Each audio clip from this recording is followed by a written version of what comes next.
Can you guys see me? Oh, there we go. All right. Sorry, guys. What's happening? Happy Friday. Welcome back to another Dividend Happy Hour. I don't know if you guys can see, but we got our assistant producer right over here, just looking out the window. I hope everyone had a fantastic week. What a day today was. Actually, just overall, what a week it was. Let me know in the chat real quick how much you guys were up today, just across your portfolio. I'm curious to know what your percentage gain was. Let me just show you what we're rocking with today over in my portfolio here. So taking a look at the spreadsheet, just today I was up about 1.5%. So a really crazy way to end the week, and that was about a $1,400 gain. So very solid, and the account is slowly but surely climbing back up to where it was, I would say, just before all of this craziness in the market started. Now, granted, I did throw an extra few $1,000s in there in April just to initiate that Zoetis position. So it's not completely, the same, or that has at least, part something to do with the portfolio value getting back to where it was. But, we're definitely seeing some gains for sure, either way. And it looks like you guys, let's see. Yeah, Vasco is up 1% today. Shannon's up about 2%. Thieve is up 3% for the week. Gilo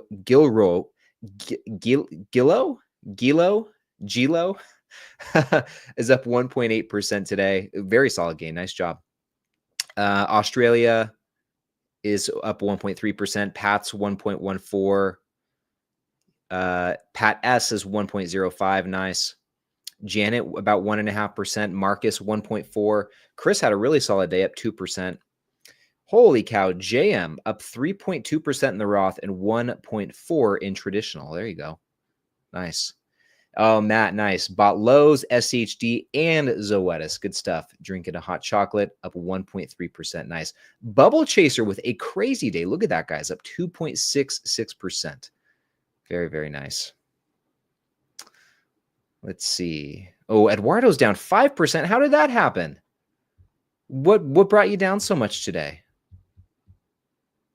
Reese has a good question. We'll circle back to that one. Thanks for the good question, Reese. Yeah, a lot of you guys. So Elijah, Tony up 1.4%.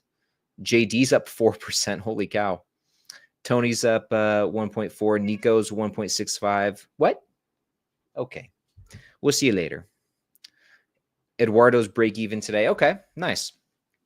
Oh, El Dynamico. Antonio's up 1.1%. Nice. Very nice, guys. Yeah, so some crazy gains today. Why don't we get into it? Why don't we kick this thing off, just abruptly switching gears? Why don't we kick this thing off, guys? So grab whatever it is you're sipping on tonight. Oh, real quick. Got a shout out, Sir Dude Bro Man, up 2.5% in the individual, 1.7% in the Roth. Nice. Yeah, Mr. Swack has a really good question here, too, about ETFs versus individual companies. There you go. Dominique up 0.56%. Nice. Okay, guys, grab whatever it is you're sipping on. Got myself a little Coke Zero here. Caffeine free, of course. Ooh, love that sound.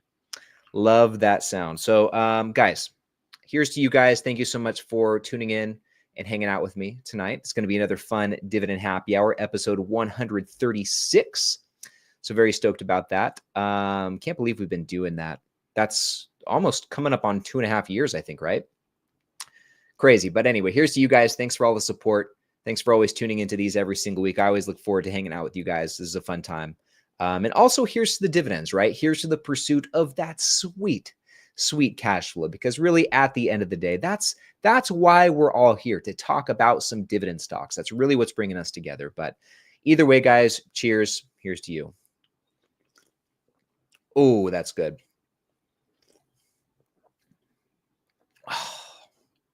One more. Nice. Okay, guys. Let me know a few things here in the live chat. Number one, I want to know which stocks did you buy this week? We know Matt had quite the shopping spree, but all of you other guys, I want to know, number one, what did you pick up this week? What did you add to your portfolio? I took a page out of Matt's playbook. I also bought some more Zoetis.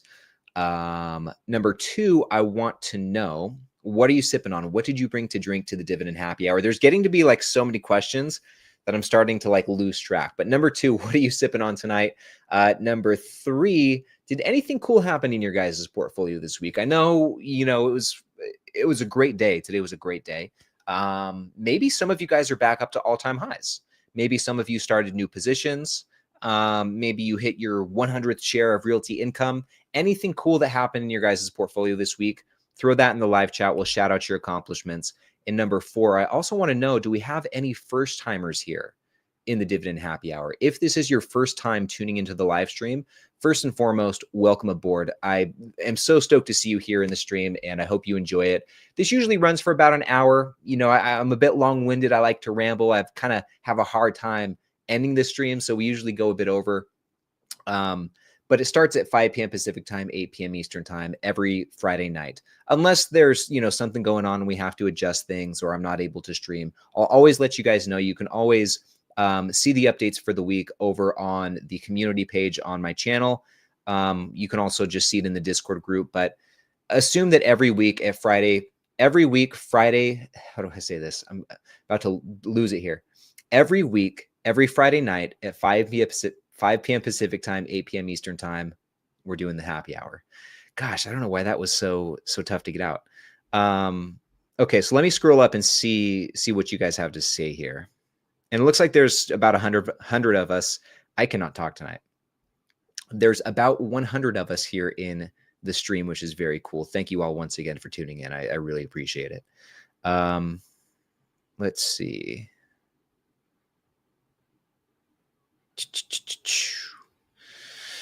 Okay, so JJ says slugging some Allagash whites. Nice. A nice Northeast brew. That sounds good. My wife and I went to, I guess this would have been on last Sunday. We went to, which was our actual anniversary, was Sunday. We went to a local brewery here in Vegas called it's called Able Baker. That's the brewery name. They have a beer called the Atomic Duck. But Able Baker is the brewery, and it was really good. I got a couple of stouts. Love me some stouts. Got a 4-pack to go. Actually, no, I didn't get a 4-pack. I was going to get a 4-pack to go, but guys, I'm not even joking or exaggerating. It would have cost me over $60 to get 4 beers to go in bottles, like 12.7 ounce bottles of these stouts, the same stouts that I was sipping on. It's over $60 for that. You've got to be kidding me. So I originally was like, all right, give me 4. And I didn't know the price of them. They didn't share the price. And as soon as he started ringing them up, I was like, you know what? We're not going to do that. Let's put 2 of them back. I'll just get 2. That's fine. But still, even that, $30 for 2 beers.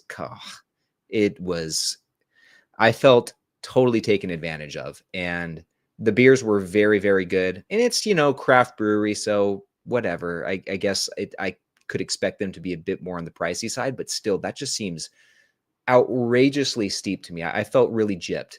And I don't, as good as they were, I don't think I'll be doing that again. Crazy. Okay, sorry for the tangent. Jake here says drinking Waterloo guy fires Waterloo guy fires lemon water ice. That's a lot going on in that there. Let's see. Colby's here. The DGI crab. There we go. Bought the sub $400 dip in UNH today. Keep on adding to Hershey, Target, and Pepsi, along with plenty of VIG and VOO. Nice. Ooh, JM with some Bombay Sapphire and tonic, a little gin and tonic. Nice. My dad loves Bombay Sapphire. That's like one of his go-tos as well. He likes Bombay Sapphire martinis. Let's see. Boaz drinking some Pepsi. Nice. Ooh, Pat, twinning tonight. There you go. The lean, mean Dean Machine's here. What's up, Dean? Yeah, this is a good question for Matt too about Zoetis. We'll save that one. Circle back to it. Really good question.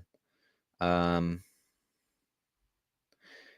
Chris with the usual VU, Google, Amazon, Apple, and Nvidia.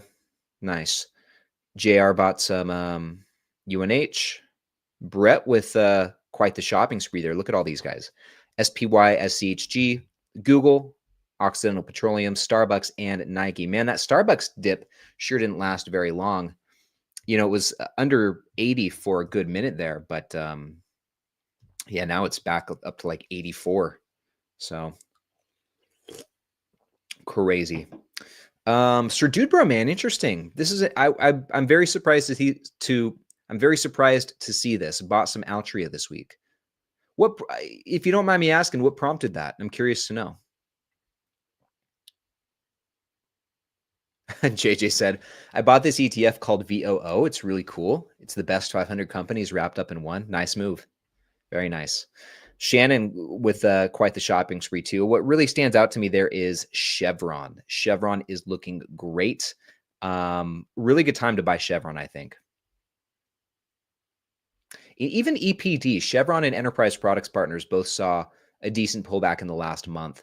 And if I weren't so focused on what I'm trying to build up, I would probably throw some money into one or both of those, and I might even consider just doing that anyway. Let's see, Bilgun with UNH and ASML, nice. Lynn's also drinking a gin and tonic, good move. There you go. Anders with SCHD and SCHG. Same with Janice, little SCHD. Nice. Jerry bought WDS. What is that? That's not WD-40, is it? No. Woodside Energy Group. Huh. Never heard of that one. Interesting. Are they interesting. Huh. Cool. Okay, let's see. Let's keep going, guys. I see SCHG in Google. Quite a bit of SCHD, obviously. No surprise there. I'm going to keep scrolling down, guys, because I'm about 5-6 minutes behind. Some more UNH. Yeah, that's a very popular one. Ooh, the Reddit rundown just got up to 450 shares of SCHD. Congratulations on the milestone. That's really cool. You're beating me out by about 70 shares. 75 shares, probably. Yeah, about 75 shares. Let's see. Nice. So speaking of EPD, a few moments ago, John picked up 5 shares of SCHD and also 2 shares of EPD. Nice move. Australia with some Amazon. Ooh, Rich drinking a Corona and lime. Classic. There you go. Dean with Energy Transfer and having a little Miller Lite. Tony with a Blue Moon. Nice. There we go. Joey with some apple juice. That sounds good. A little Martinelli's. And bought some Realty Income. Good pickup. Jason, I'm drinking beer while on vacation in Belgium because of dividends. Nice. Well, enjoy your vacation. And thanks for tuning in. Yeah, Antonio's still going with SCHD and Aries Capital. Good stuff. Yeah, this is a good goal, JM. Added to SCHD and SCHG up to 386 shares each, working toward 500 each by the end of the year. Okay, and it's your first live. Well, cool. Very cool. Dominique took advantage of the Starbucks dip. Nice move. Fast Eddie did as well. 1 share Starbucks. Good stuff.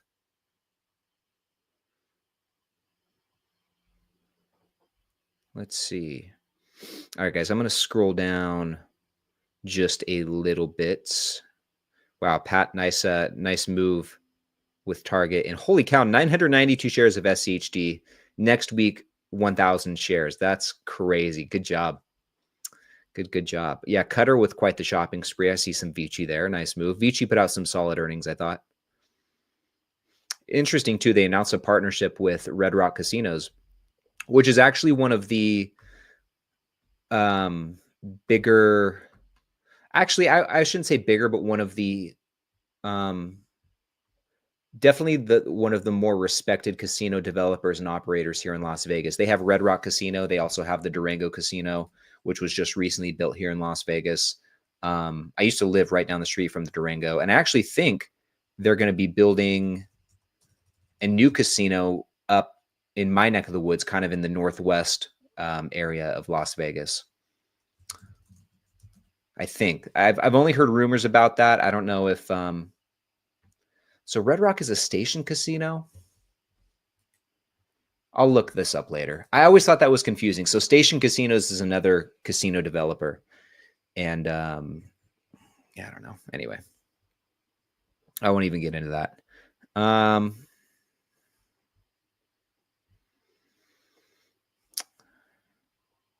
Let's see. Let's keep going.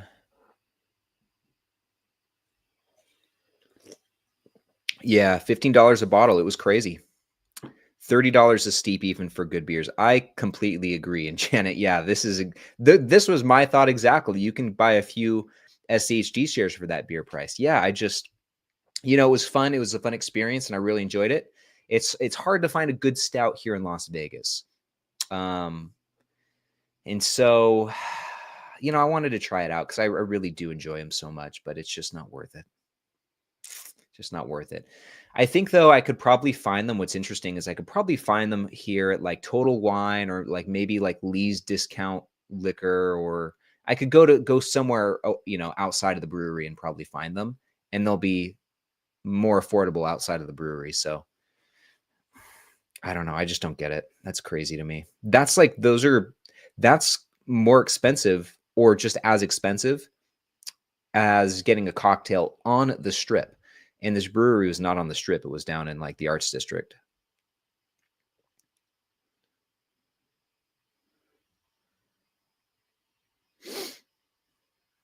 Let's see.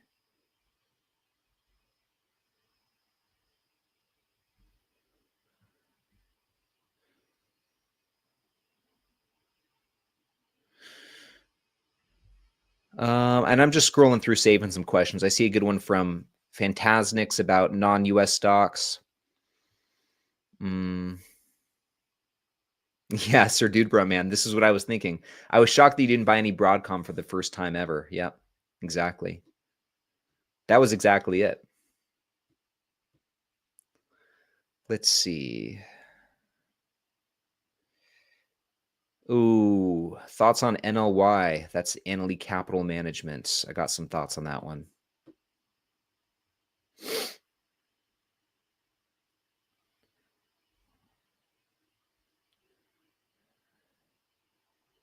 Yeah, Nerdy Film Girl's got a good question about taxable accounts and Roth IRAs. Let's see. Yeah, love stouts.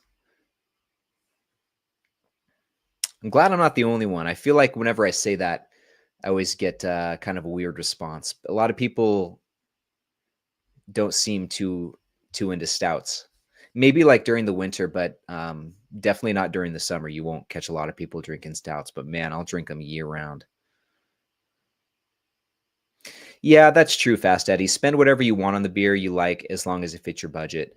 But I weigh the opportunity cost in my head, and I start comparing it to other things I could buy or other places I could put that money. Um, and even just, if I was to spend it on margaritas or if I was to spend it on beer, it's like there's so much better bang for your buck elsewhere. So, Tony, we are neighbors. What part of Vegas are you in, Tony? We might have talked about this before. I don't remember.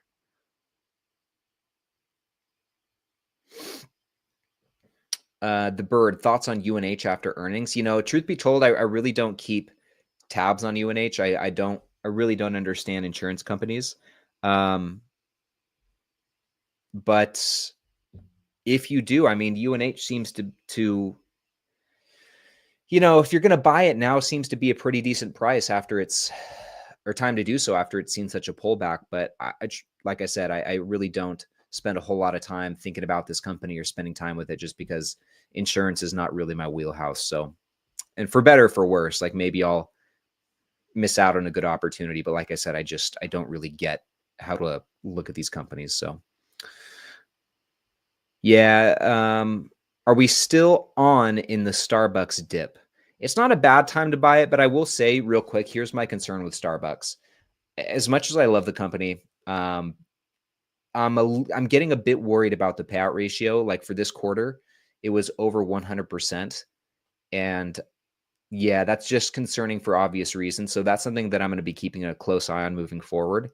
And I will say that is one of the things that kept me from wanting to add to my position, was just the payout ratio is just, it's just, you don't want to see that. So I'd like to see a bit more clarity in that department before I add any more shares. And Starbucks, I figure, is already a big enough position for me anyway, that I'm fine adding to other things. So even with the dip, I'd feel like I'd rather add more to Zoetis at this point.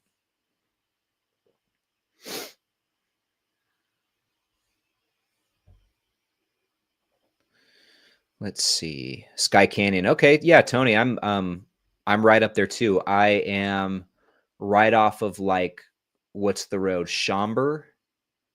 You know where that is?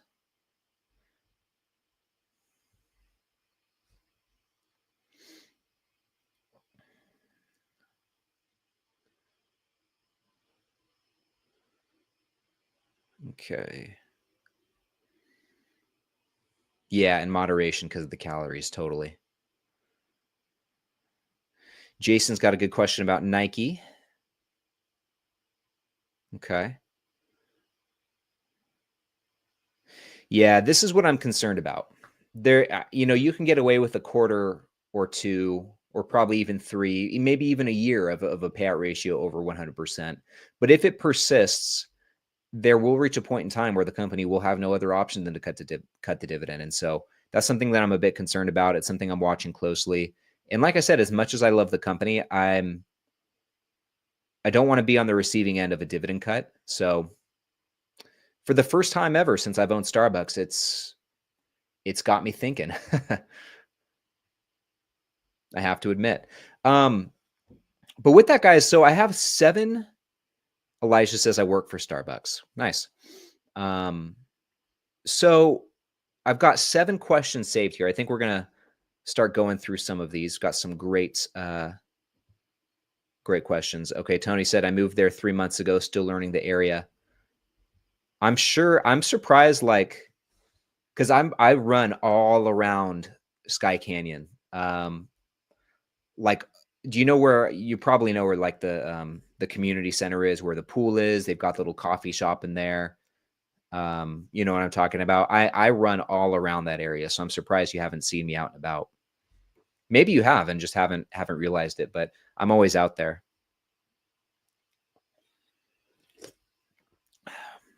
Jeff, this is a really good question, actually. Are you interested in Google increase the dividend by 5%? I'm mildly interested, but I got to say I'm a bit disappointed with that dividend increase. I thought, and maybe they will, maybe they're just kind of easing into it, but to me, Google, that was a bit of a stingy raise. I think they could have raised it so much more than 5%. But maybe they will. I mean, that was just their first dividend increase. So like I said, maybe they're easing into it. We'll see what happens. But that was a bit underwhelming to me. So, but anyway, guys, let's go through some of these questions. This first one here is from Reese, who says, what are your thoughts on dollar cost averaging SCHD as a semi-beginner investor? So it looks like this is actually 2 different questions. So let's just start with this one. A very easy question to answer. I think it's a great idea. I think no matter what stage you are in the investing game, whether you are a beginner or you are advanced, I think dollar cost averaging into ETFs, whether it's SCHD, VOO, SCHG, VIG, VYM, QQQ, or some combination of those or others. I think that's such a good way to go. Make it easy on yourself. It makes it hands off. It helps keep it out of sight, out of mind. And, one of the biggest keys to success with this investing stuff is just discipline. And I think ETFs, dollar cost averaging into ETFs is the best way to, I guess, create that discipline and create that consistency. So I'm all for it. I think it's a great idea. In the second question, I'm also looking into buying some Lowe's and AbbVie. What are your thoughts on those stocks? So I'm biased. I own both of those stocks. They've been good investments for me, especially AbbVie. I'm not quite sure how I feel about AbbVie's valuation right now. It's I think it's officially back above $190 per share right now. So I'm not sure it's the best price to buy AbbVie. Lowe's maybe is a bit of a different story. What is Lowe's? Let's jump over to the screen real quick, actually. What's their performance looking like? So they've seen a dip this year for sure. They're down 8.2%. Just under 200 $30 per share with a free cash flow yield about 6%. I think the valuation looks pretty fine for Lowe's.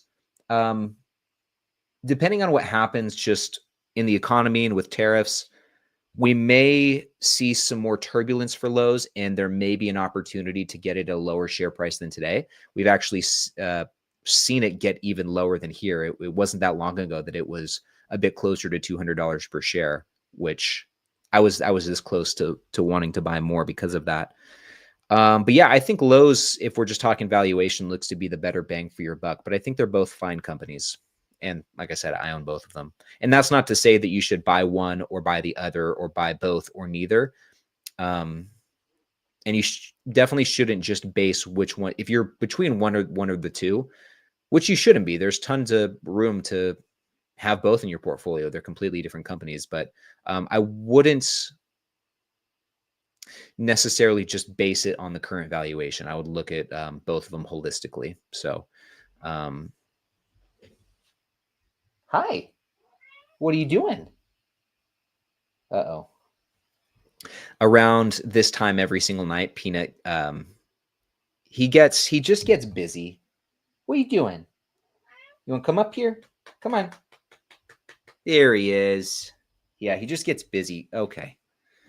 And just runs around the house, starts talking. He'll start meowing at the wall. He'll do all sorts of crazy stuff around this time of night. So, okay, what did I miss in the comments here?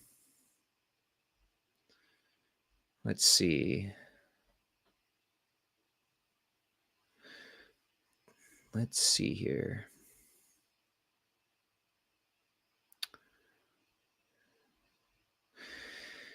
Yeah, real quick, Alan, I'm not sure. I really don't know. Things still seem to be very swingy right now. So even though today was good, even though I would say this week overall was good, it wouldn't surprise me to see things go back down from here. I don't know what's happening. It's all over the place. Michael, what do you think Jep Q good on? So what do you think, Jep? I mean, I feel like this could be two different questions. What do you think about Jep Q, and what do you think about it in a Roth IRA? So I'm not a big fan of covered call ETFs in general. I tend to stay away from them.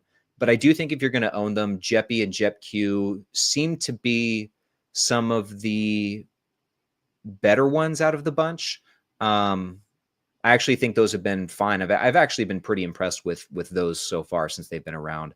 And I think JEPQ has performed better than JEPI. And yeah, if you're going to own them, a Roth IRA, if you're trying to be as tax efficient as possible, Roth IRA is a good way to go because they pay ordinary dividends. So Matt, checking if I'm still muted. Man, you were never muted. I don't know what that's about. But yeah, I've never muted you. What's up, man? Good to see you. Okay, so I'm just gonna start saving more questions. Steve's got a good question, so let's just keep going on here. So Mr. Swack, okay, got my first share of SHD today. Could you chat about why you would want ETF shares compared to holding a bunch of single company stocks? Okay, so the question here is basically ETFs versus individual companies. And let's just start with ETFs. Like the big draw to investing in ETFs is that it makes things so simple.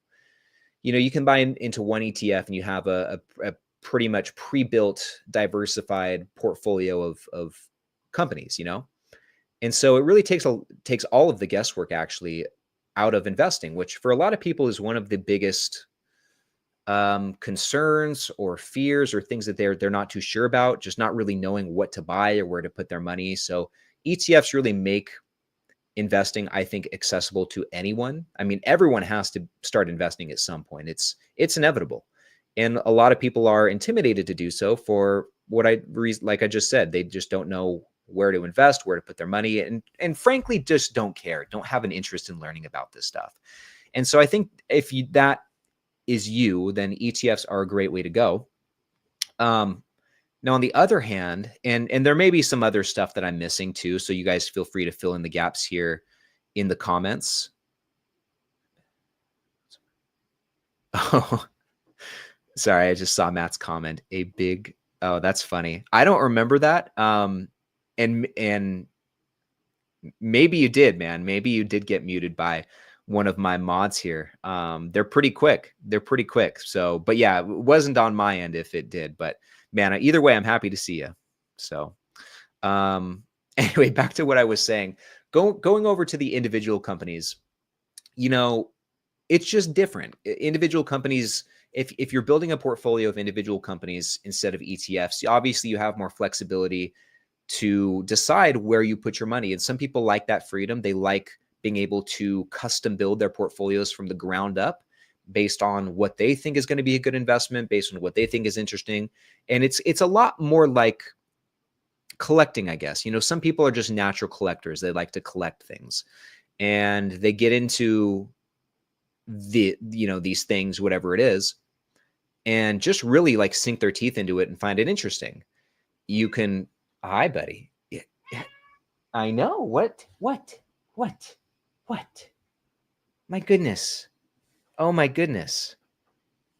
Sorry, guys. You want to say something? What you got to say? No, but some people just get into this stuff and find it very interesting and actually like spending the time to learn about all this stuff and learn about these different businesses and whatnot. And for those people, why not have some individual companies? And oftentimes you'll find most investors, I think at least, most investors here in this community do a mix of the two. They'll have some ETFs, some exposure to ETFs, if not the majority of their portfolio in ETFs, but then they'll have a little bit over here where they invest in individual companies. And I think, when in doubt, I think that's a fine way to go. And the beauty of investing in today's day and age is that you can really do it however you want to. And how hands-on or how hands-off you want to be is obviously up to you, but it's cool to know that you can really, your portfolio can meet you where you need to be met, I guess is what I'm trying to say. So really, just to simplify all of this, when you get to the root of it, the difference between ETFs and individual companies and which one might be right for you, it really just comes down to how hands-on and how involved do you want to be in your portfolio. And that can range from obviously like none to a lot. And depending on where you fall on that spectrum, I think can help you determine what's going to be right for you, whether it's ETFs, stocks, or some sort of combination of the two. So really good question though.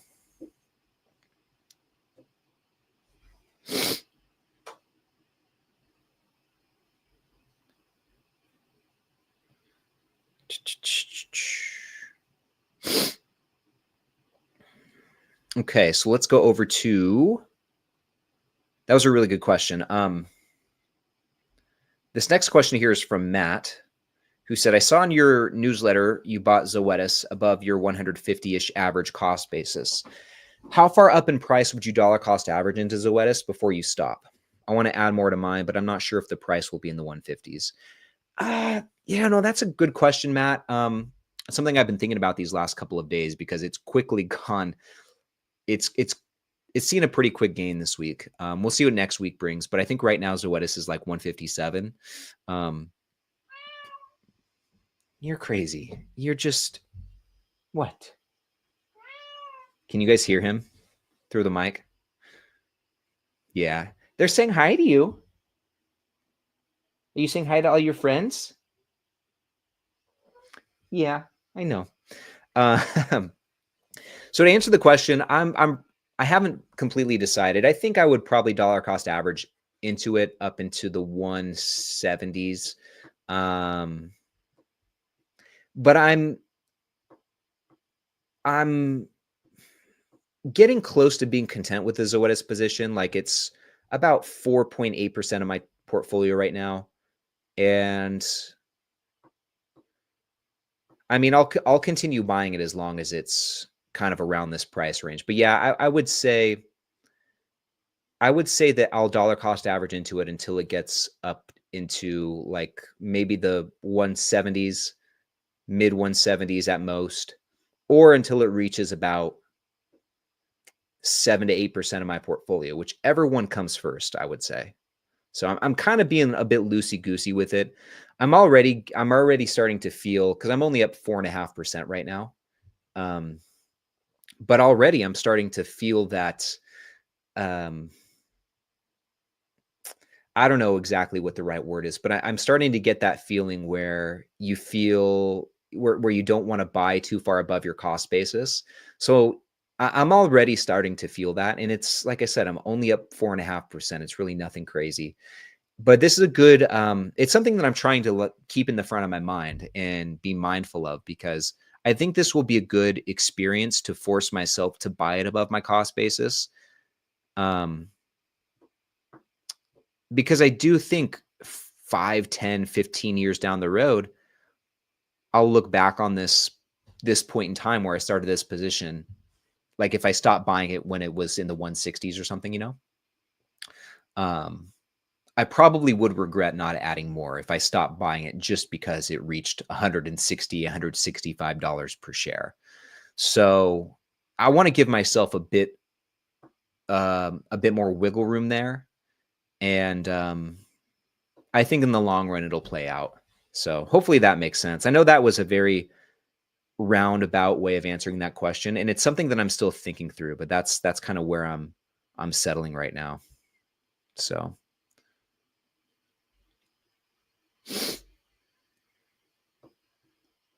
let's see. Yeah, Elijah, what is Zoetis and what do they do? Zoetis is like the world's largest animal like pet pharmaceutical company. So they're the world leader in animal health. The company spun off from Pfizer back in 2013, and they're basically like a Pfizer or a Johnson and Johnson just for pets, not just cats and dogs and companion animals like that, but also livestock, poultry, stuff like that. So they make a lot of products for pets and some pretty other prominent types of animals. So yeah, check it out though. It's a pretty interesting business, and it's a growth monster too. But anyway, moving on. This next question from Fantasnics: would you ever invest in non-US stocks? I would consider it. I have considered it in the past. There's been a couple or a few non-US stocks that I've been interested in. The few that come to mind are LVMH or LVMUY, which is Louis Vuitton. L'Oreal's another one. I think both of those are just really solid businesses. They're both based out of France. And then another one's kind of random. It's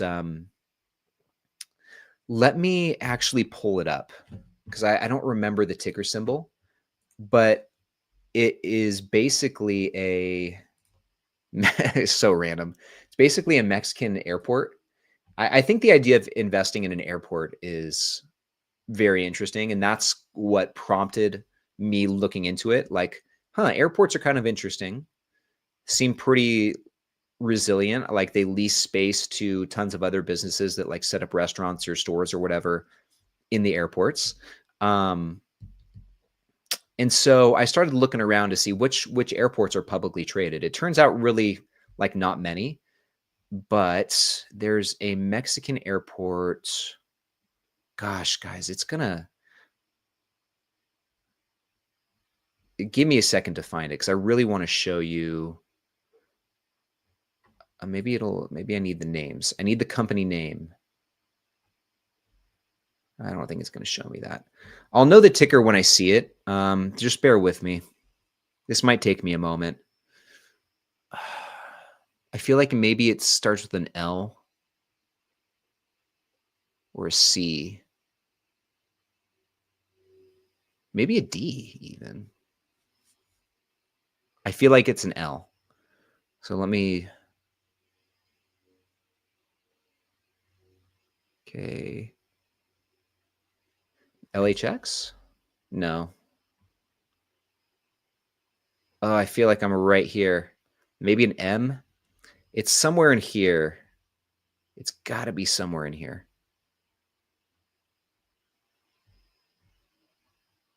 I feel like I need to just Google like Mexican airport stock.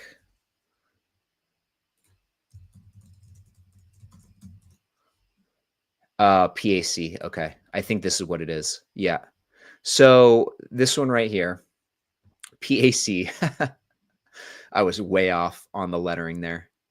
But let me show you. So they own the airports in, I think, Cabo San Lucas, or maybe it's Cancun, Puerto Vallarta, Mexico City. They own the airports in a lot of the big tourist destinations. So maybe it'll actually tell me back on Seeking Alpha.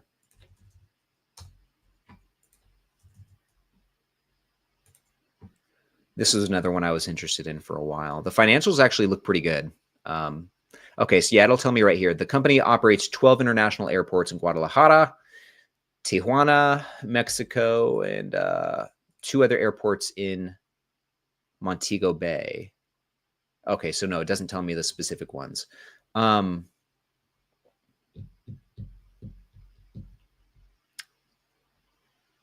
it's got to show it here somewhere. I guess we could do this. Okay, so this works. Los Cabos, Puerto Vallarta, Tijuana, Kingston in Jamaica. So anyway, they own all these airports. And I primarily got interested in it because, oh, Los Cabos, oh, Puerto Vallarta. I've been to those airports before. That was a nice experience. Cabo airport's got a lot going on too. Actually, a really, really nice Starbucks in there. So anyway, I was interested in it. But then I just realized when it came to all of these, I think that there's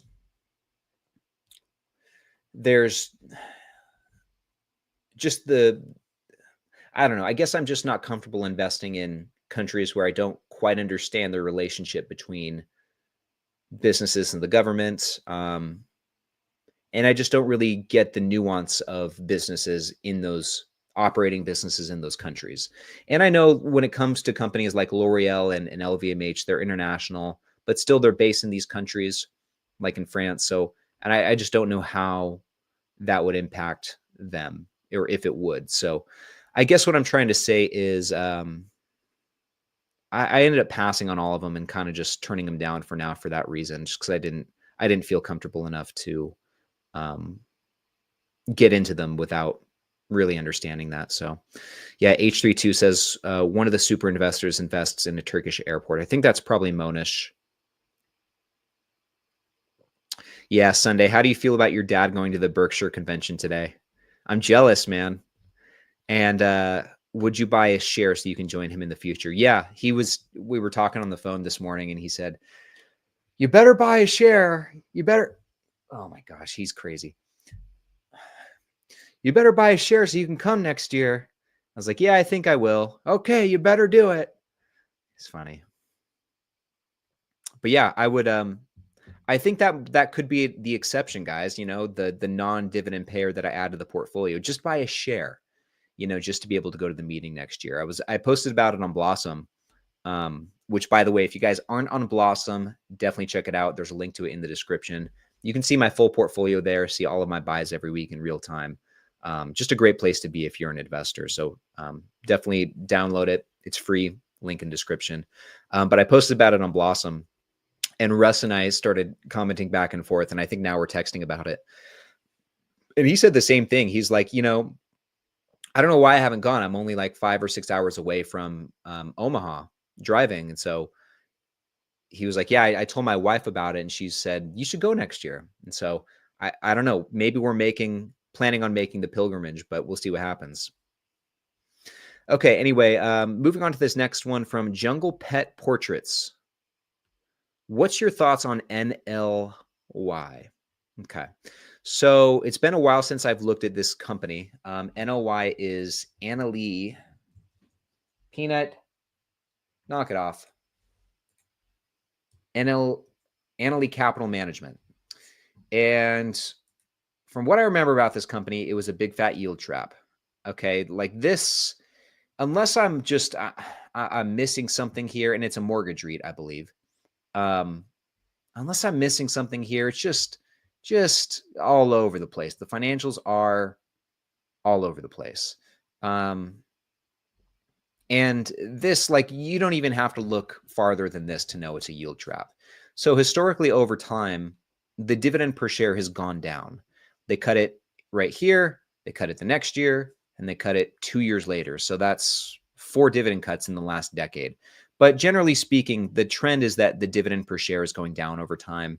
And you don't want to invest in companies like this, even though it's got like a near 14% dividend yield. You don't want to put your money into something where your cash flow return is going to go down over time. You want it to be doing the opposite. You want it to be going up.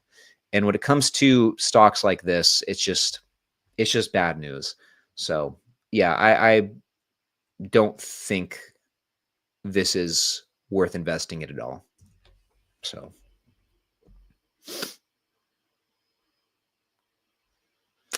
okay, let's move on to this next one from Nerdy Film Girl. Do you have dividend stocks in both an IRA and regular brokerage? Would love to do both, but I don't know if that's smart. Yeah. So I have both accounts. I have a taxable account and then a Roth IRA. My taxable account is just all the individual companies that I have. The Roth IRA is just SHD and VOO. And I think it's a great idea to have both.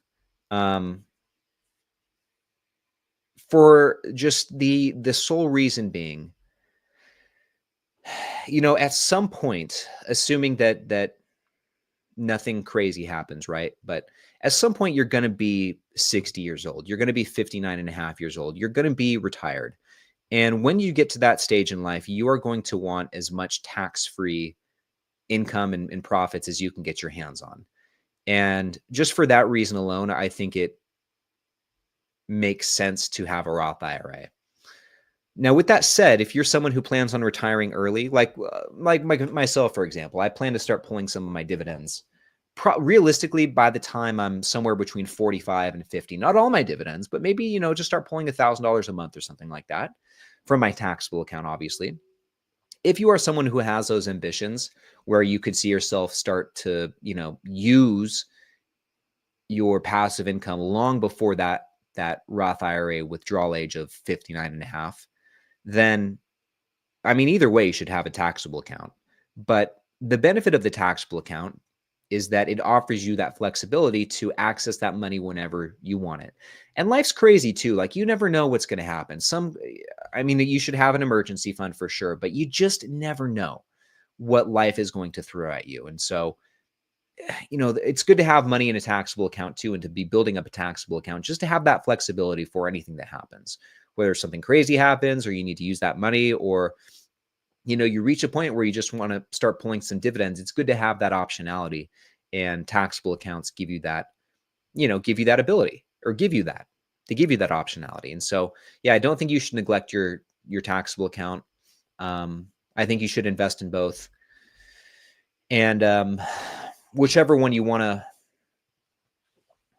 however you want to break that up, I think kind of depends on what your ultimate time horizon is. If you have like a standard retirement time horizon and plan to retire at a normal retirement age, then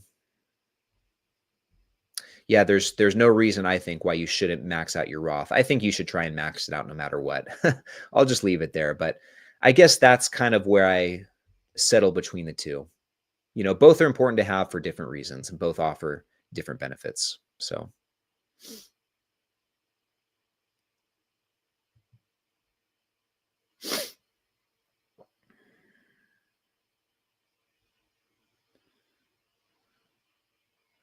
let's see. But that was a really good question. Now this next one's from Jason. What are your thoughts on Nike? Barely own any shares myself, but I'd like to hear your opinion. I am so back and forth on this company. I think that it's a great price right now. It does seem to be a bit of a falling knife. I think I've talked about Nike a couple times this year already. I definitely was talking about it in, my discounted stocks videos late in 2024. And at that point, it was still like in the 70s, right? Which still I don't think was a bad price for Nike, but look what it's done since then. It has come down so much. And I'd be hard pressed to believe that 10 years, 15 years down the road, Nike won't still be around.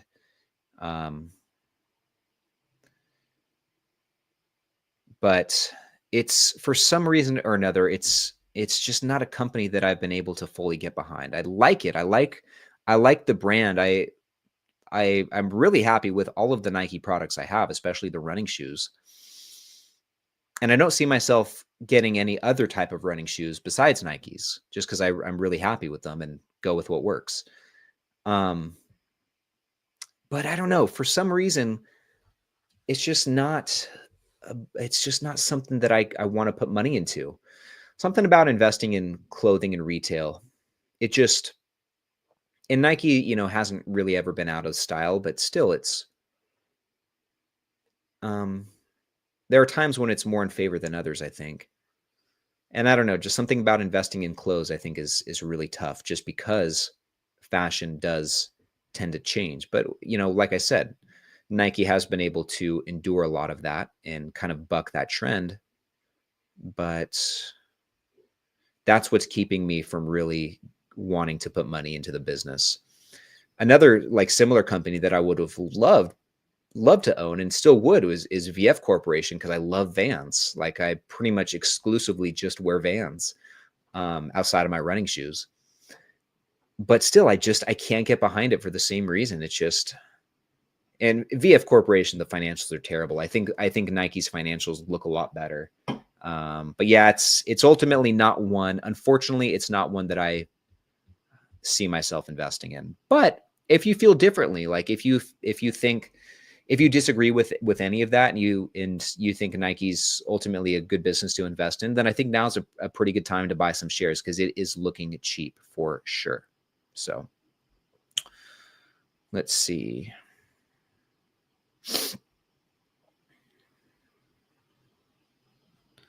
And then, guys, we have, Robert, thanks for the advice on Blossom. Oh, my pleasure, man. I'm happy to see you on Blossom, and thanks for the message on there. So let's see.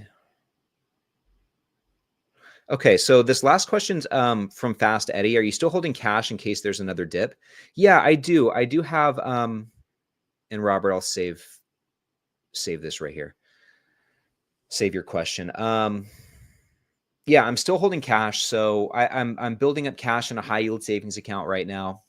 But it's not particularly to take advantage of a dip. I wish I could say it was. More than anything, I'm saving cash because I want to. Here's the plan, and I think I've talked about this before in these live streams. Sorry, guys, had to take a sip. Oh, he's back. There he is. So I've talked about this before in previous live streams, but here's my plan. So this house that my wife and I are in right now, this is our starter home. This is it's a great home. We got in at a great price. Our monthly payment is fantastic.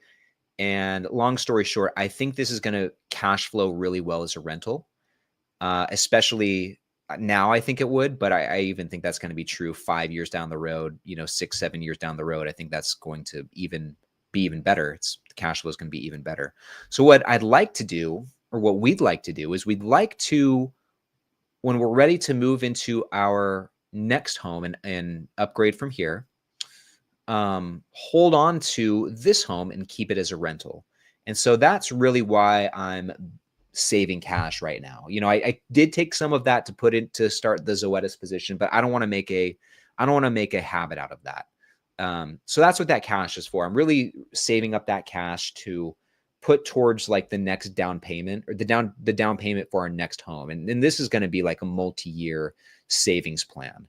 I really would like to save. I know this is ambitious. And in my mind, this is going to be a really tall order, but I'd like to try and save like $100,000 if I can, so we can, put at least 20% down on our next home. And that would allow us to keep this home, put 20% down on the next place and probably realistically have some cash left over. But that's kind of the plan right now. I'm still, the beauty of this is it's not taking away from what I'm doing in my dividend portfolio. I'm still investing the same amount. But I don't want to invest any more right now because I want to keep saving cash. So that's kind of the plan. And hopefully all of that makes sense.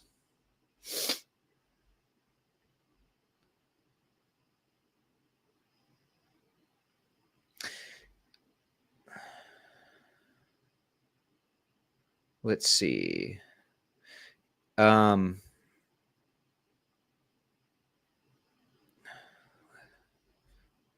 are we at here? Okay. I missed a comment that I wanted to. Oh, how do you get yourself to do another house payment? That would be the hard part for me. Well, okay. So if you, let's say that we buy another house to live in and keep this one as a rental, then ideally all the monthly expenses for this house and then some would be covered by the rental income we'd be generating from the tenants who would then be living in this house. So, and just giving you some rough numbers, let's say that hypothetically, like the monthly expenses on this house are $2,000, which they're actually less. But nice round number. Let's say it's $2,000 and we can rent this house out for $2,400 or $2,300 per month. Well, then that's, $300 there. That's a $300 profit there that we can, it's basically just cash flow coming in. So that's how that works. Hopefully that makes sense.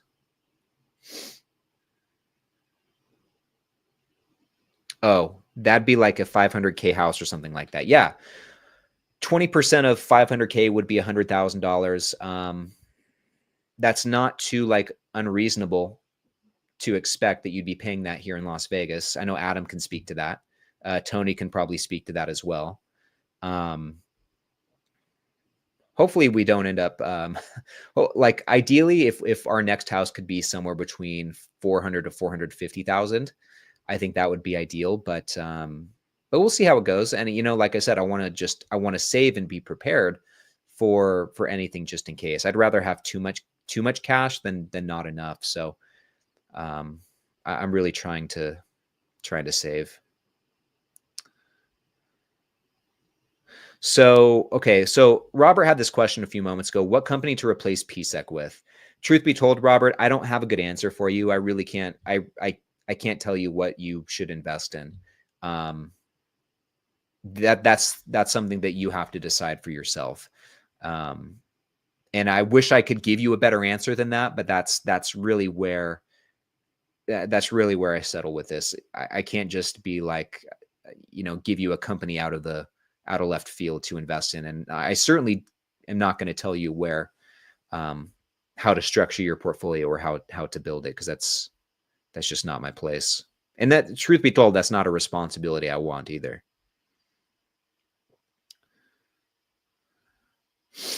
Okay. But guys, this is like perfect timing. It's like right at the top of the hour. We'll go for another couple of minutes though. I'm not in a super big rush to hop off. Maybe we'll go another 10 minutes, having fun answering your guys' questions. So if you guys have any more good ones for me, just drop them here in the chat. And maybe we'll try and go through one or two more here before we wrap it up.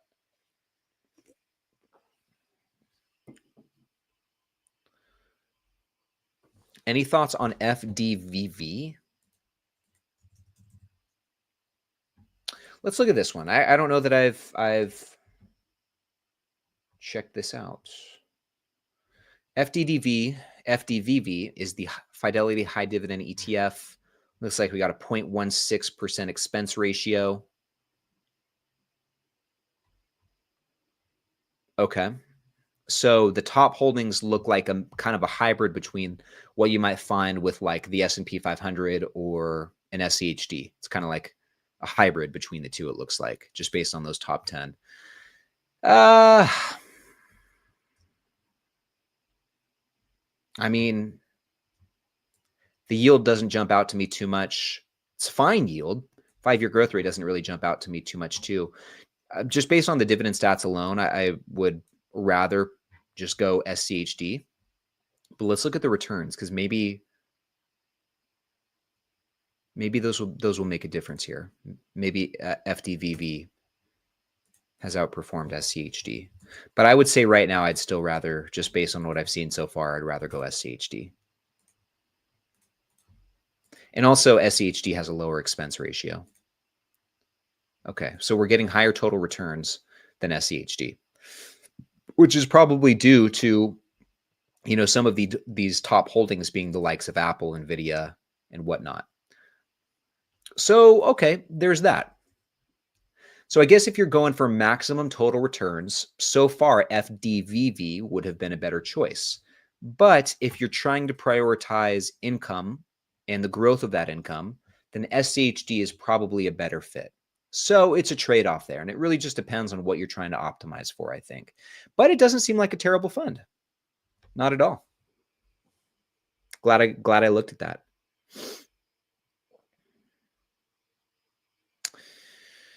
Yeah, the renting out would make me a little nervous if they didn't pay. That is definitely a risk that you'd have to take. The same is true when it comes to your dividend stocks, though. I mean, that's not guaranteed either, the income from those.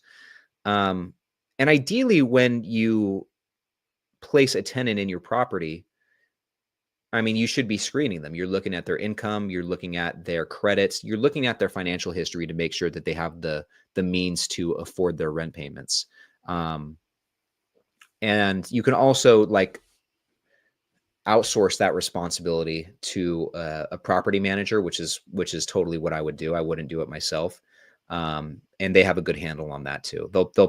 They'll know what to look for. They'll know how to really screen their tenants to minimize the chances of that happening. So, but yeah, that's definitely a risk.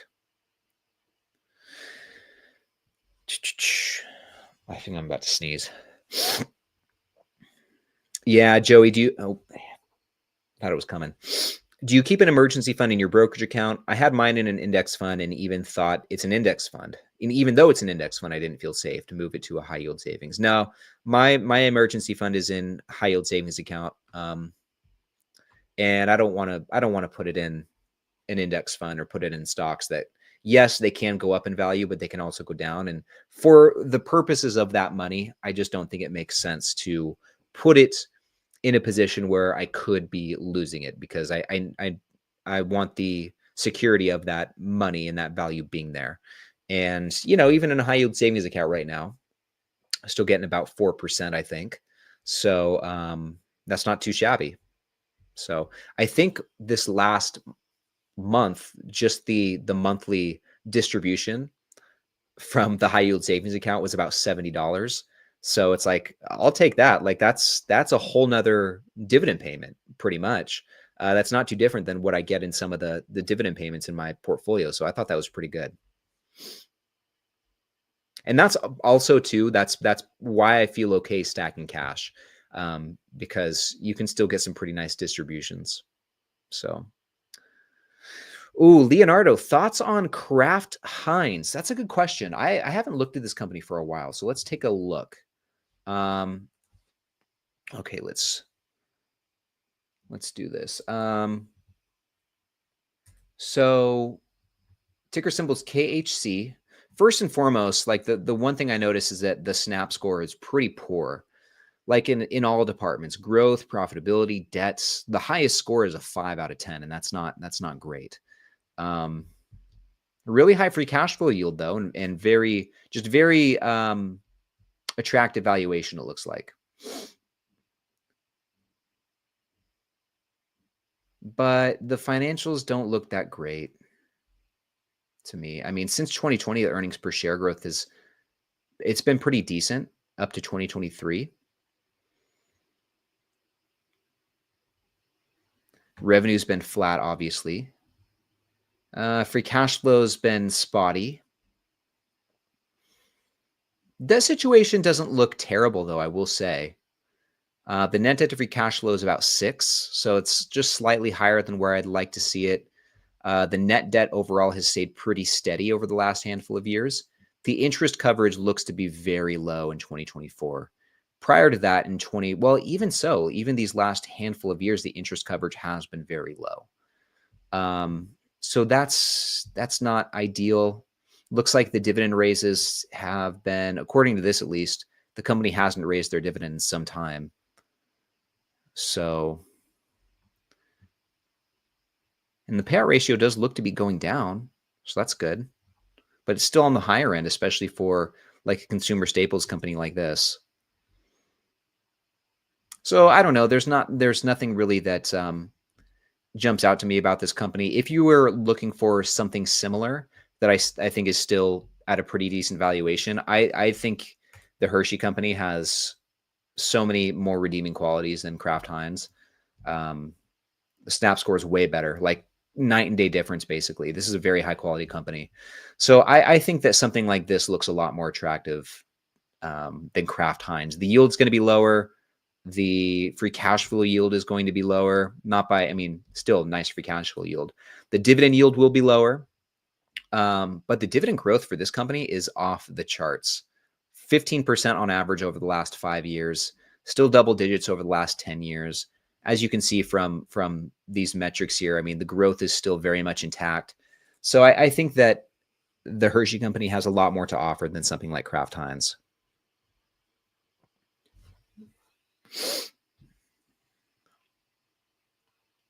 Aussie, I feel like I asked this a lot and you might have answered it. A while ago, there was talk of self-storage REITs. Any thoughts of investing into self-storage REITs? I'm not opposed to it. I can't say that I have anything against them, but I haven't really spent a lot of time thinking about self-storage REITs. I really haven't spent much time thinking about REITs in general lately, just because I already have so many in my portfolio. I've got 4 different REITs right now. WP Carey actually does have some self-storage in their portfolio, so I do have a little bit of exposure to self-storage there, but beyond that, none. I'm trying to think here. I guess the good thing about self-storage is that I would imagine people, once they get a storage unit and start, building stuff up in there, they're probably not in too much of a rush to move it because that's a huge pain in the butt. So I would imagine that the, stickiness of that customer is pretty solid. But then again, self-storage, I feel like is just a dime a dozen. I feel like there's probably so many mom and pop self-storage operators out there, but I guess you could say the same thing about lots of commercial real estate, right? So I don't know. I'm sure it's a fine area to get into. I just don't know. Too much about it.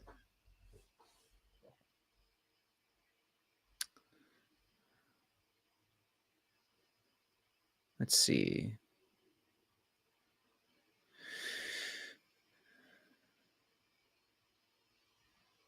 Yeah, send me a good background check website. Nice, man. Thank you. Yeah, Matt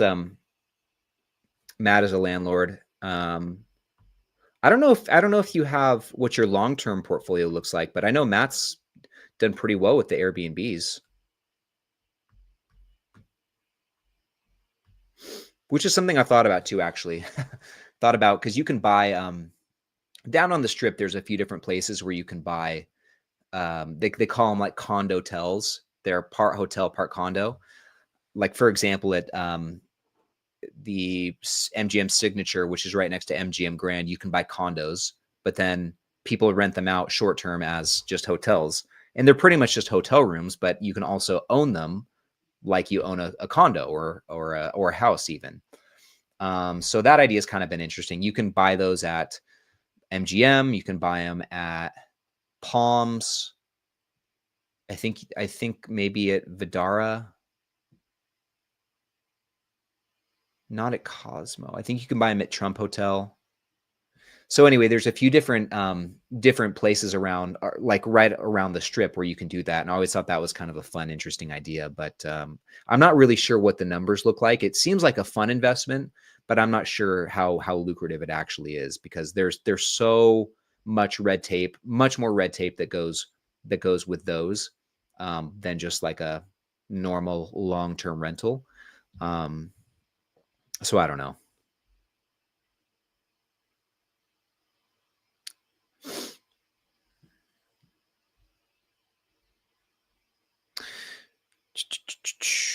Adam says way better buying dividend stocks and owning rental properties. I've got to say, I have a couple rentals or have had a couple rentals. Have one right now, and I've done pretty well with rental properties. I think in my experience, there's been benefits to doing both.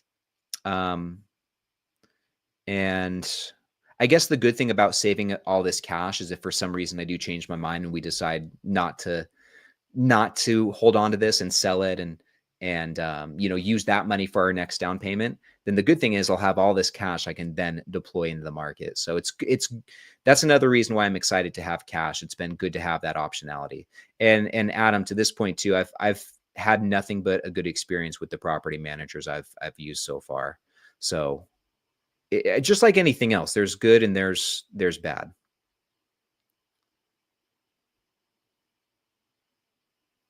Oh man, I like this.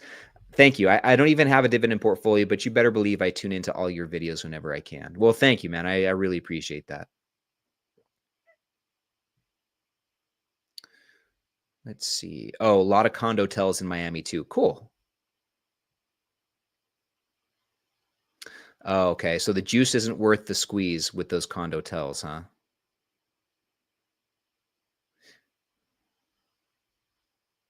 Yeah. I thought you could get financial statements on them though. I thought they would give you the annual financials. But yeah, that's good to know.